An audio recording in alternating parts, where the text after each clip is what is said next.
Gerone Wright here, and once again I thank you for joining me on my Gerone Wright YouTube channel here on YouTube. In this video I'm going to be discussing the reality behind being born and dying, and how spiritual worlds are allowed to clash purposely. And by the time I get done with this video, I believe that there's going to be a reality check that you can agree with me. All right, here's a building, a neo-Gothic style building, built in my area, I believe in 1930 or so, by James. 9 times out of 10, I don't know if he built it, but 9 times out of 10 he did. James O. Patel, because he built not just this building here, but the schools that I went to. I went to H.L. Reber and I went to Landis Junior High School. All of these buildings have that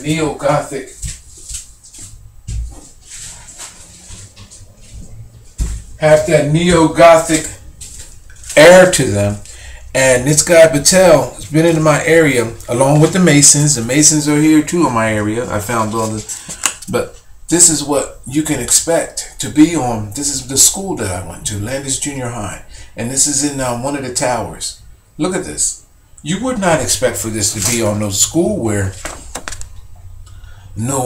this was first our high school, but then it became the middle school. This is a school where children goes to. Look at this.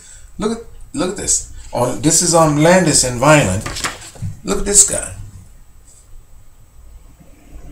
This Poseidon-looking character, and these owls, these eagles, these birds, people. I mean, and all of these buildings. This guy James O. Patel, he built these buildings along the cardinal coast of America.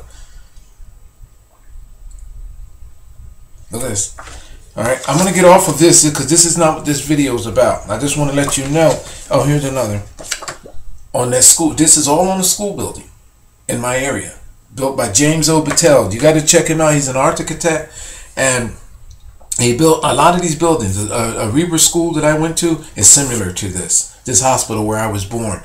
The middle school that I went to is similar to this.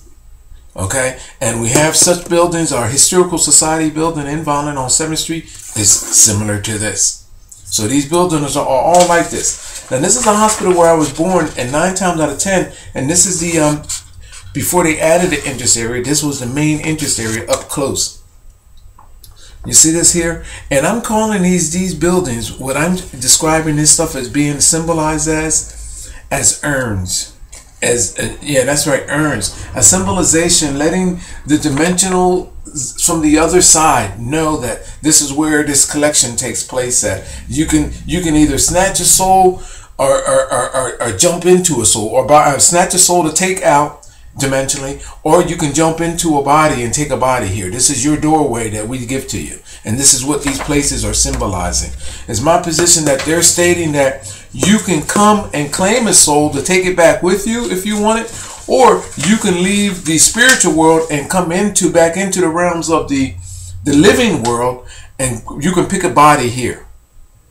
This is my gift to you. This is what these shrines are about.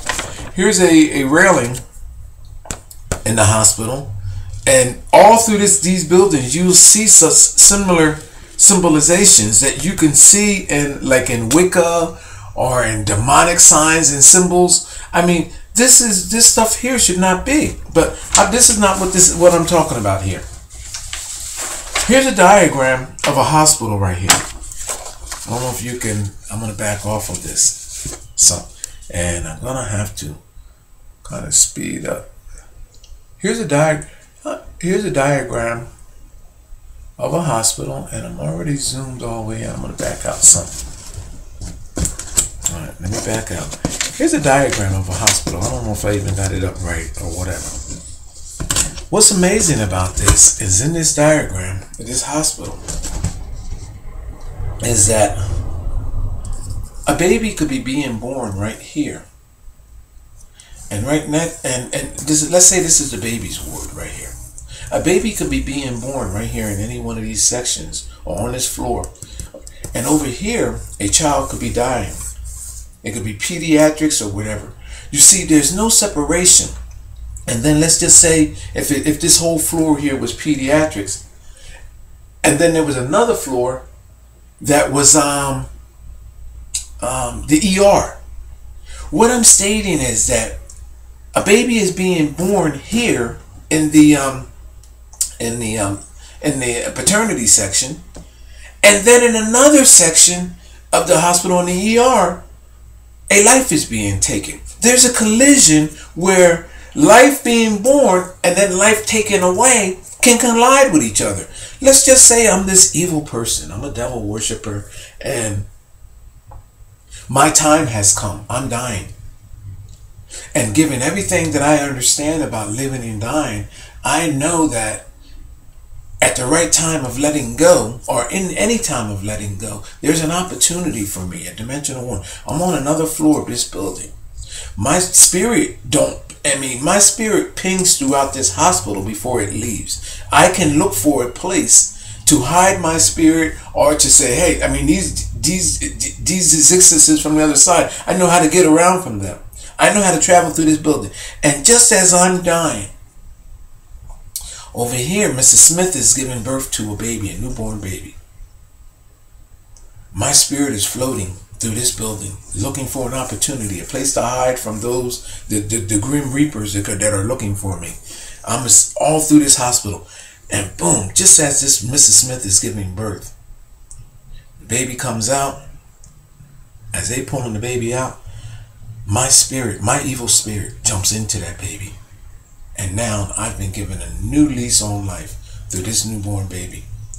My spirit is in that baby. Here's another scenario.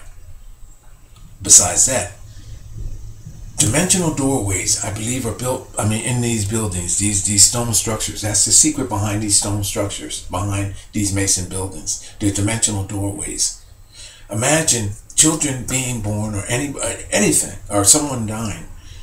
And these doorways, these dimensional doorways, which are in celestial alignments with other places and other dimensions, these spirits have an opportunity, a prime of the pick. These buildings are built and situated and located. Here's another building that I'm looking at that's in my area, that's at the state school, that's been around forever. Look at these buildings that are in my area. This is another one. I'm sitting there looking right at it all the way up to the, look at this. These buildings are dimensional doorways where spirits can come back in and come out. Imagine you and your family just in going to one of these places, and a spirit takes up possession in your body based on it being a dimensional doorway. Now, I have some notes here for the first time that I've ever written. I'll put more in writing as well too. We all do believe in good and bad spirits, as well as a mystical and spiritual that dwell dimensionally beyond our time and being. However, it's my position that given these opportunities, these spirits can come in and out of our world. And this is what I just described to you. That these locations, the secret behind masonry, is being able to, they created these dimensional doorways for these spirits to collide. Now, take all of that away, and take away all of the spiritual stuff, take away all of that. Why is there no separation, no division between a newborn innocent child being delivered into this world in one part of the hospital, or your grandmother or your aunt laying there in the bed sick, meek and mild, can't do anything, can't fend off no good or bad evil spirit, or let's just say a loved one laying there in a hospital in a coma, has no chance physically of waking out of the coma on their own strength, but yet this serial killer that has been shot multiple times by a police officer, he was resisting arrest, he's just died, and his spirit attaches that loved one of yours that's in a coma. That loved one of yours wakens up miraculously. No one knows how. Oh, it's a miracle. It's a miracle. And your loved one has woken up, or has awakened, not with their own spirit, but with the spirit of this serial killer. And you're wondering why your loved one is not the same anymore. And everyone is equating it. Well, a part of their brain has died. And come to find out that because there's no division, no separation in these hospitals with life and death. Now, having said that, Look at ancient rooted religion and look at ancient rooted royalty. These people who you give your tithes, which is a tax, a form of tax, and ancient rooted religion, which is the tithe, and then ancient rooted royalty, which you give your money. You support these people. They have their own hospitals. They have their own places where all of their things take to go forward with. Isn't that amazing? You're giving them money to be afforded an opportunity, and they have the hidden knowledge how they avoid these situations. They know that if a baby is being born in one section of a hospital and somebody else is dying in another, they know that these spirits can collide in these buildings. There are sacred ceremonies given to people that are dying. A sending ceremony. After they die here first, of course. So I believe that that ceremony is useless. Don't you think that the ceremony should be taking place right there in the hospital? Where you have a child being born into this world. The most vulnerable time in your life is being born in a hospital. The most vulnerable time, and there's no one there to give you a sacred ceremony to protect you from any different dimensional beings which want to take up possession in your body. Do you get that picture, people? Let me see what other notes that I have here. We're on 11.